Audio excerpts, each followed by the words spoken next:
So now we will see the formation of the brachial plexus, and it's the nerves which are arising out of the brachial plexus, their course and distribution pattern in the entire forelimb in ruminants. Now this is the brachial plexus. This one is the brachial plexus. This is the scapula. This is the humerus. This is the medial aspect of the shoulder joint. So it is formed at the medial aspect of the shoulder joint from the ventral spinal nerve branches of last three cervical, that is C6, C7 and C8, and first two thoracic, that is T1 and T2. Now these are the various nerves that are originating from the brachial plexus. Now from this brachial plexus, two nerves are already cut during the time of removal of the forelimb from the animal's body. So this is the, you can say, this is the serratus ventralis muscle. This is the serratus ventralis muscle. Now one nerve originates from the brachial plexus, goes to the serratus ventralis muscle, this one. This is the long thoracic nerve which is cut during the time of the removal of the forelimb from the animal's body.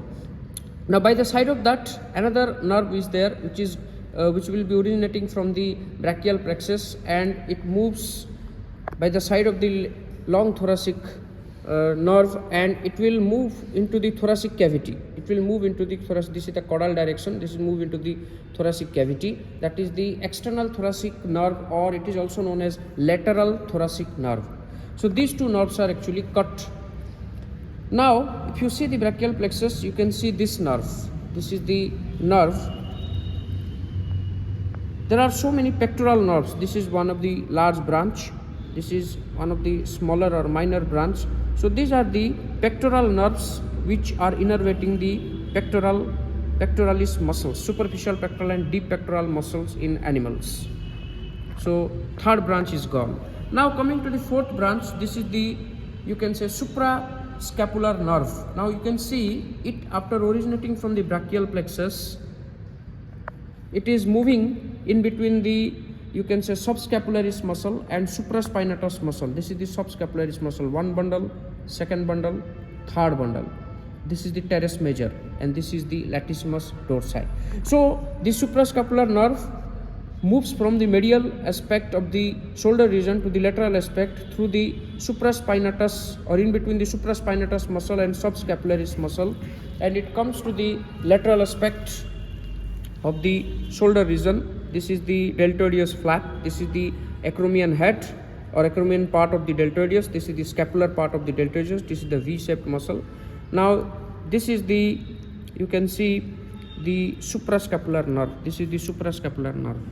This is the acromion process of the scapula. This is the suprascapular nerve, and this is the infraspinatus muscle. So finally it innervates the infraspinatus muscle. And this is below that, below the infraspinatus, you can see the teres minor muscle. This is the teres minor, and this is the suprascapular nerve. In case of horse, the acromion process of the scapula is absent, so it is more superficial, making it more prone to injury and causing the, you can say, the Sweeney condition or lameness in horse, or paralysis of the supraspinatus and infraspinatus muscle due to injury to the suprascapular nerve. Now by the side of the suprascapular nerve, you can see another nerve. This is the subscapular nerve, because it is innervating the three bundles, one bundle, second bundle and third bundle, three bundles of the subscapularis muscle. So this is the subscapular nerve. By the side of it, you can see this nerve. It is going towards the latissimus dorsi. This is the latissimus dorsi muscle. So this is the thoracodorsal nerve. By the side of it, the nerve, you can see this one. See, it is innervating both to the subscapularis muscle and teres major muscle. So mostly the major branch is going to the teres major, along with few branches to the subscapularis. This branch, this small branch is to the subscapularis. So this is called nerve to teres major. This is the nerve to teres major. This is the teres major muscle. Another nerve, this one is the axillary nerve. You see, this is the axillary nerve. Now this axillary nerve, after originating from the brachial plexus, it moves from medial aspect to the lateral aspect of the shoulder region, and finally it innervates the deltoideus muscle, teres minor muscle and infraspinatus muscle.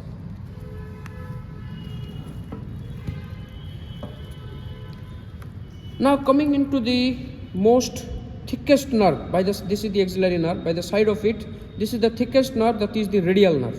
This one is the axillary, you can say, artery, which is reflected. This one is the axillary vein, which is reflected to know the course. So this one is the actually the radial nerve. It is, you can see, the thickest nerve of the brachial plexus. Now it also moves from medial aspect of the shoulder region to the lateral aspect. In between, you can see, this is the triceps. In between the triceps and this is the humerus. This is the humerus.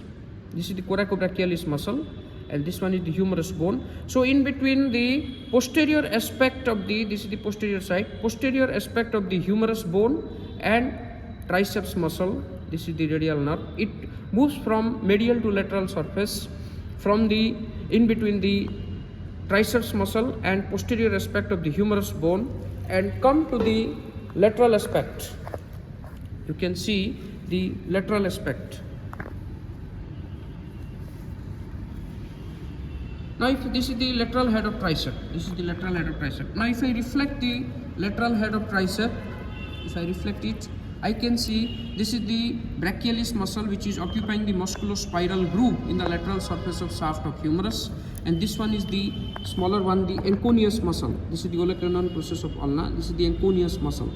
So the radial nerve, after moving in between the posterior aspect of the humerus and the triceps muscle, it comes from lateral medial aspect to the lateral aspect, and finally it divides into two branches. So it can be visible after reflecting the lateral head of tricep, and in between the brachialis muscle and this one is the, you can see, the extensor carpi radialis muscle.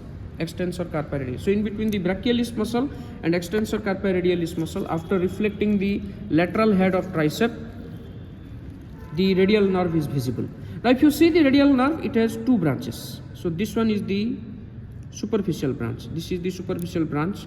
So it is going to the, you can see, the craniolateral aspect of the forearm. This is the anterior aspect and this is the lateral aspect. So craniolateral aspect of the forearm, this is the superficial one. So if I remove the superficial or reflect the superficial one, I can see the deeper one. So you can see the superficial one, this one, and this one is the deeper one. This is the deeper one, deeper aspect of the radial nerve or deeper branch of the radial nerve. So all in all, these muscles, superficial and deep branch of the radial nerve, this is the superficial, this is the deep branch of the radial nerve, they innervate the extensor muscles of the forearm and ulnaris lateralis muscle. This one is the ulnaris lateralis muscle. So there are some cutaneous branches of these radial nerve through its course to the triceps and to, you can see, to the anconeus. This is the anconeus also is innervated by the radial nerve.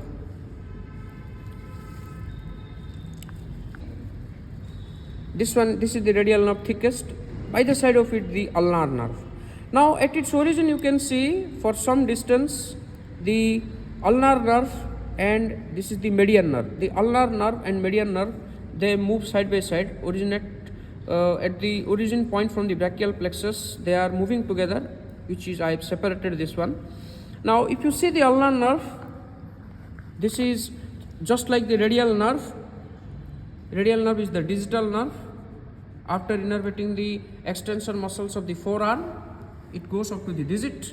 Similarly, the ulnar nerve also goes up to the digit. Now you can see the course of the ulnar nerve. This is the ulnar nerve. It is going here downwards toward the posterior side. This is the point of elbow or olecranon process of ulna. So look at the superficialness of the ulnar nerve. This is the ulnar nerve. You can see the course of the ulnar nerve. This one is the ulnar.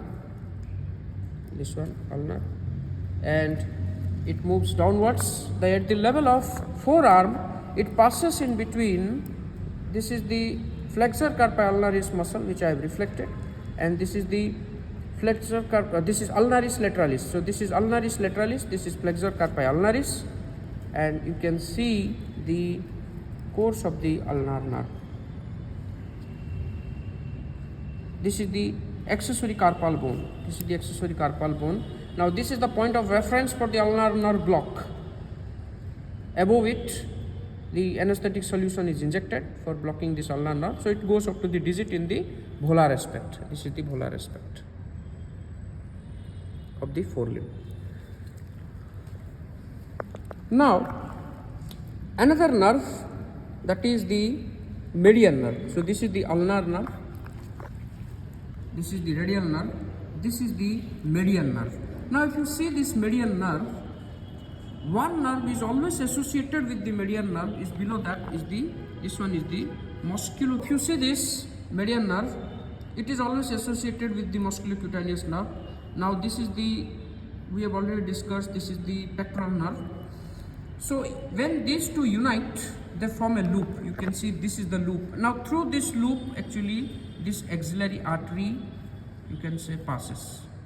This is the extrathoracic branch of the axillary artery. If I keep it like this is the loop, median nerve, musculocutaneous nerve. This is the loop through which the axillary artery passes. This is called ansa axillaris. Now, after the uniting of this median nerve and musculocutaneous nerve, they are together called combined musculocutaneous and median nerve. Now, after uniting, the first proximal branch of the median nerve arises. This is the union.